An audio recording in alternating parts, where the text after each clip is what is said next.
Janata Telugu TV news కు స్వాగతం. యాదాద్రి భువనగిరి జిల్లా బొమ్మల రామారం మండలం తుర్కపల్లి రాజపేట యాదగిరిగుట్ట మండలాల్లో కళ్యాణ లక్ష్మి చెక్కులను పంపిణీ చేసిన ప్రభుత్వ విప్ ఎమ్మెల్యే బీర్ల ఐలయ్య యాదవ్ గారు.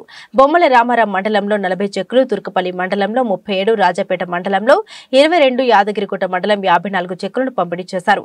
ఈ కార్యక్రమంలో ఆయా మండలాల ప్రజా ప్రతినిధులు, అధికారులు తదితరులు పాల్గొన్నారు. చాలా అద్భుతమైన కార్యక్రమం. ఈ కార్యక్రమాన్ని అలాగే కొనసాగిస్తున్నందుకు మనం ఈ మధ్య ప్రజాపాలనతోటి అధికారులు కూడా బిజీ అయిపోయారు.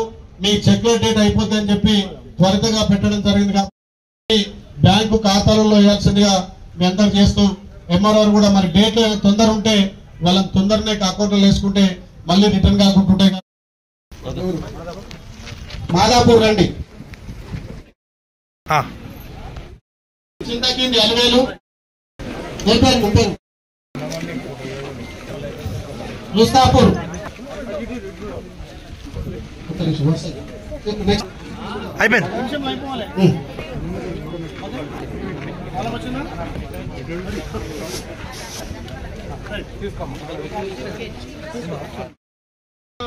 ఈ మండల అభివృద్ధి కోసం అందరం కలిసికట్టుగా మండలాన్ని అభివృద్ధి చేయడం కోసం కలిసికట్టుగా పనిచేసి రాజపేట మండలాన్ని ఆదర్శ మండలంగా ఈ ప్రాంతంలో ఉన్నటువంటి సమస్యల మీద కూడా ఖచ్చితంగా మనం ముందుకు పోదాం తెలియజేస్తూ ఏదైతే కాలువపల్లి ఉన్నటువంటి కల్పట్టు, ఇక్కడ పారిపల్లి పొందుకున్నటువంటి కల్పట్టు కూడా శాంక్షన్ చేయించడం. ఇవాళనే మన రోడ్డు భవనాల మంత్రి కోమటిరెడ్డి వెంకరెడ్డి గారిని కూడా పరామర్శించడానికి వచ్చి ఇంకో కూర్చోండి.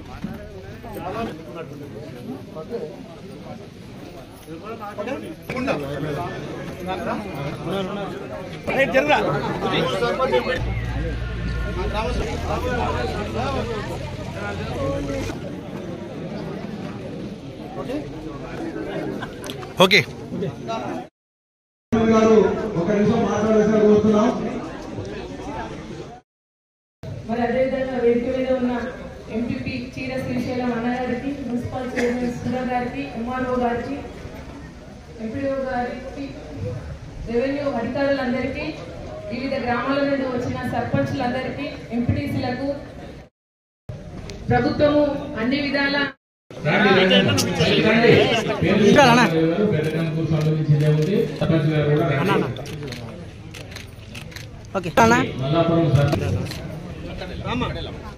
షాదీ ముబారక్లు సుమారు 8 మండలాల్లో ప్రజాపాలన ఉన్నందున కొంచెం ఆలస్యమైన ఒకే రోజు అన్ని మండలాలు ఈ ఉద్దేశంతో పొద్దున్న 9 గంటలకు స్టార్ట్ చేయడంతో కొంచెం లేట్ అయింది. ఈ మండలం 12 గంటలకే టైం ఇచ్చినా కానీ అన్ని గ్రామాలలో అందరికీ కలిసి ఇవ్వడం వల్ల లేట్ అయింది కాబట్టి లబ్ధిదారులు లేట్ అయినా మన్నించాల్సిందిగా మా అక్క చెల్లెని కోరుతూ, గత ప్రభుత్వం ఏదైతే కొనసాగిస్తుందో కళ్యాణ లక్ష్మి షాదీ ముబారక్ అనేది ఒక డబ్బులతో ముడిపడిన పని కాదు, ₹1,00,000 ఉద్దేశం కాదు. 18 సంవత్సరాలు నిండిన వాళ్ళకి పథకం అవలమంటే 18 సంవత్సరాల లోపు పెళ్లి చేసే ఆనవాయితీని పని చేసుకుంటాయి. పిల్లల చదువులో కూడా పై స్థాయిలో చదవడానికి కూడా కొంత దోహదపడుతుంది. గతంలో 17-16 సంవత్సరాలు పెళ్లి చేసే వాళ్ళు కూడా కొంచెం తగ్గిపోవడం జరిగింది. ఎన్నో విధాలు ఇది కళ్యాణ లక్ష్మి అనేది, షాదీ ముబారక్ అనేది ప్రజలకు ఉపయోగపడుతుంది. కాబట్టి ఇలాంటి మంచి స్కీమ్లను ఈ ప్రభుత్వం కూడా మన ప్రభుత్వం కూడా కంటిన్యూ చేస్తూ మన ఎలక్షన్లప్పుడు ఏదైతే మనం మాట ఇచ్చినామో ఆ మాట ప్రకారం పండుగ తర్వాత దీని మీద కూడా కమిటీ చేసి ఏ రకంగా మళ్ళీ కళ్యాణ లక్ష్మి షాదీ ముబారక్ ఎక్కువ పెంచాలనే ఉద్దేశంతో మనం ముందుకు పోతున్నాం. కాబట్టి గతంలో ఉన్న వాటికి బడ్జెట్ ఇచ్చుకుంటా ఎక్కడ దరఖాస్తు చేసుకున్నా మనం ఇబ్బంది పెట్టకుండా ఇలా అన్ని మండలాల్లో సుమారు మండలానికి 50 చొప్పున కళ్యాణ లక్ష్మి పంపడం జరిగింది. ఇది లేట్ అయినందున ఈ రోజు ఎవరైతే మీరు చెక్కులు తీసుకుంటారో దయచేసి ఈ రోజు మీరు అకౌంట్లో వేసుకోవాలి. ఎందుకంటే టైం కూడా తక్కువ ఉన్నట్టుంది. వాళ్ళకి ఎలక్షన్ కోడ్తో పాటు మొన్న దాకా ప్రజాపాలన ఉండే ఆ పాలతో కొంచెం లేట్ అయింది కాబట్టి మళ్ళీ డేట్ ఎక్స్టెన్షన్ అయితే మీకు చెక్కులు ఏమైనా ఇబ్బంది అయితే కాబట్టి ఈ రోజు తీసుకున్న వాళ్ళు వెంబడే మీ ఖాతాలు వేయాలి. ఇంకా కూడా ఈ మధ్యలో పెళ్ళైన కూడా ఖచ్చితంగా దరఖాస్తు తీసుకోవచ్చు. ఇది నిరంతర ప్రక్రియ కాబట్టి గౌరవ సర్పంచ్ కానీ, ఎంపీటీసీ కానీ, ప్రజాప్రతినిధులు కూడా మీ గ్రామాలలో ఈ పథకాన్ని కొనసాగిస్తున్నారని చెప్పి తెలియపరుస్తూ ఈ మండలాన్ని అన్ని విధాలా అభివృద్ధి చేయడానికి నా వంతు బాధ్యతగా ముందుకు పోదాం. చెల్లె చక్కగా చెప్పింది, అన్న మీరు ఎలక్షన్లప్పుడు 6 గ్యారెంటీలు ఇచ్చారు, అమలు చేయన్నా మరి సంక్రాంతి కానుక ఇవ్వమంటుంది. తప్పకుండా మా చెల్లెలకు, మా అక్కలకు సంక్రాంతి కానుక ఇవ్వబోతున్నాం. ఇవాళే మీ అందరి ఆశ్రమంతో ప్రభుత్వం రాగానే 45 గంటల్లో మొదటగా మా చెల్లెకి అవకాశం ఇచ్చాను. మా చెల్లె ఏ బస్సు అయినా ఉచితంగా పోతుంది. కాబట్టి మా చెల్లె కాదు కాబట్టి ఇంకా మా అక్క చెల్లెలు కూడా బస్సు ప్రయాణం చేయడానికి అవకాశం ఇచ్చినాం. పేదోడికి ఆరోగ్యశ్రీ పథకంతో పాటు 5 నుంచి 10 లక్షలు కూడా అవకాశం ఇచ్చినాం. 2 గ్యారెంటీతో పాటు ఈఎంఐ మన రాష్ట్ర మంత్రివర్గం కూడా మళ్ళీ చర్చకు వస్తుంది. మొన్న ఏదైతే మన అధికారులు మన ప్రజాప్రతినిధులు అందరూ కూడా గ్రామాల చలికి కూడా లెక్క చేయకుండా ఉదయం 7 గంటలకు పోయి సాయంత్రం 7 గంటల దాకా ప్రజల నుంచి దరఖాస్తు తీసుకొని మీకేమే కావాలని చెప్పి వాళ్ళ గ్రామం పోయి అదే మన సర్పంచుల అధ్యక్షతన ఎవరికి ఏం కావాలనో పైసా ఖర్చు లేకుండా దరఖాస్తే మనం వాళ్ళ ఇంటికి పంపి మనం తీసుకున్నాం. కాబట్టి మళ్ళీ ఈ రోజు ఒక 2 హామీలు అమలు చేయడానికి అందరూ కూడా మా చెల్లెలకే ఫస్ట్ కానికి ఇవ్వడానికి నాకు తెలిసి 500 గ్యాస్ ఇవ్వాలి ఇంప్లిమెంట్ అవుతుంది అనుకుంటున్నా.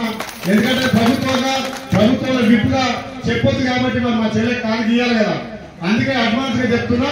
నాకు తెలిసి మన మంత్రివర్గం ఇవాళ 200 యూనిట్ల కరెంటు ఇవాళ గ్యాస్ కూడా నిర్ణయం తీసుకుంటాం. ఈ 100 రోజుల్ని అన్ని అమలు చేస్తాం. చెల్లె మీరు అన్నట్టుగా ఎలక్షన్ల కోసం ఆదరబాదరగా చేశారు. ఇవాళ నేను ఒక పార్టీగా మేము అబద్ధం ఆడొచ్చు, మీరు ఒక పార్టీగా మీరు చేయొచ్చు. కానీ ఇక్కడ నుండి అధికారులు తెలుసుకుంటే ఎక్కడ బడ్జెట్ లేదు. మొన్న సిడిఎఫ్ నిధులు 3 కోట్లకు ఇచ్చారు. కొందరికి ఉత్తరనే ప్రొసీడింగ్ ఇచ్చారు.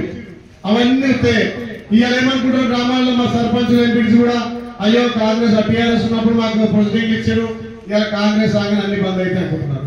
సిడిఎఫ్ అనేది నిధులు ఉంటే ఇవ్వాలి తప్ప అంటే మళ్ళా మా ప్రభుత్వం వస్తుంది మళ్ళీ మేము వస్తామని చెప్పి వాళ్ళ ఇవ్వడంలో తప్పు లేదు. కానీ అవన్నీ నిధులు లేవు. సిడిఎఫ్ కూడా అన్ని క్యాన్సిల్ అయినాయి. వాళ్ళు పెట్టాయి. మళ్ళీ ఇప్పుడు సిడిఎఫ్ వచ్చినాక ఏ నిధులైతే గ్రామాలలో సర్పంచులకు ఎంపీడీసీలకు గుర్తించిన పనులకు ఖచ్చితంగా పెట్టాం. ఏదైతే 100 పడకల ఆసుపత్రి ఆలయం శాంక్షన్ అయింది వాస్తవం. అది మన గుట్ట తీసుకురావడం సంతోషం ఉంది. ఆలయం నియోజక మొత్తం మన ప్రజలే కాబట్టి ఇక్కడ గుట్టలో సైదాపురం సంబంధించినటువంటి ల్యాండ్ లో అది శంకుస్థాపన చేయడానికి గతంలో మాజీ మంత్రివర్యులు హరీష్ రావు కూడా రావడం జరిగింది. అక్కడ హరీష్ రావు గారు వచ్చామని చెప్పింది 100 పడకల హాస్పిటల్ అంటే ఇక్కడ ప్రాంతం బాగా ఉండాలి, ఎక్కువ ప్రజానికానికి అందుబాటులో ఉండాలి. ఈ ప్లేస్ అనువైనది కాదనగానే అక్కడ దానికి నిధులు కూడా కేటాయించలే. మళ్ళీ మన డిఎంహెచ్ఓతో మాట్లాడినాం. ఇక్కడ మల్లాపూర్ సంబంధించినటువంటి దేవనాగ్ర మరి అని చెప్పి అక్కడ ప్రభుత్వ స్థలాన్ని గుర్తించాం. అందులో కొంత లిటిగేషన్ అన్నమాట వాస్తవం. దాన్ని కూడా పరిశీలించి అక్కడ మనం ఈ 100 పడకల ఆసుపత్రి మనం కట్టుకోదలుచుకుంటే మనం శాంక్షన్ చేయించి కట్టుకుంటే మనకు ఒక మెడికల్ కాలేజ్ కూడా వస్తుంది ఖచ్చితంగా. దాన్ని కూడా ఈ ప్రాంతానికి రావడానికి నా వంతు కృషి చేస్తా. ప్రజాప్రతినిధులుగా మీరందరూ కూడా దానికి సపోర్ట్ చేసి ఈ ప్రాంతాన్ని ఎక్కువ అభివృద్ధి చేయడానికి మనం ముందుకు పోదాం.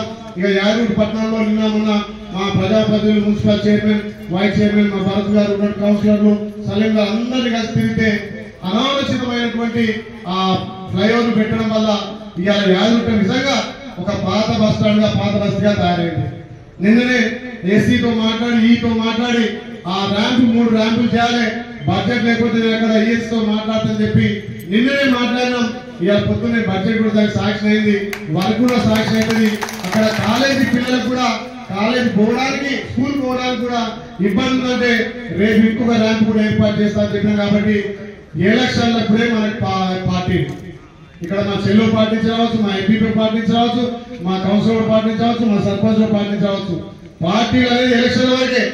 ఎలక్షన్ అయిపోయినాక అందరూ కలిసికట్టుగా ఈ యాదగిరి మండలాన్ని యాదగిరి పట్టణాన్ని అభివృద్ధి చేయడానికి కంకణం కట్టుకుందాం. మీ కూడా సలహాలు సూచనలు మనం తీసుకొని ముందుకు పోదాం.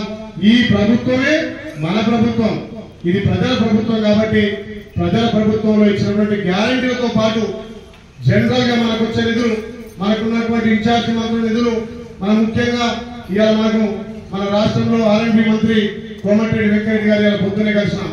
ఆయన ఆరోగ్య బాధలో తమిళకి ఏం నిధులు కావాలని చెప్పి ఆ ఈఎన్సీ ఫోన్ చేస్తుండు, ఈ శంకరే ఫోన్ చేస్తుండు. అంత మంచి నాయకులు మనకు కాబట్టి పార్టీలకు అతీతంగా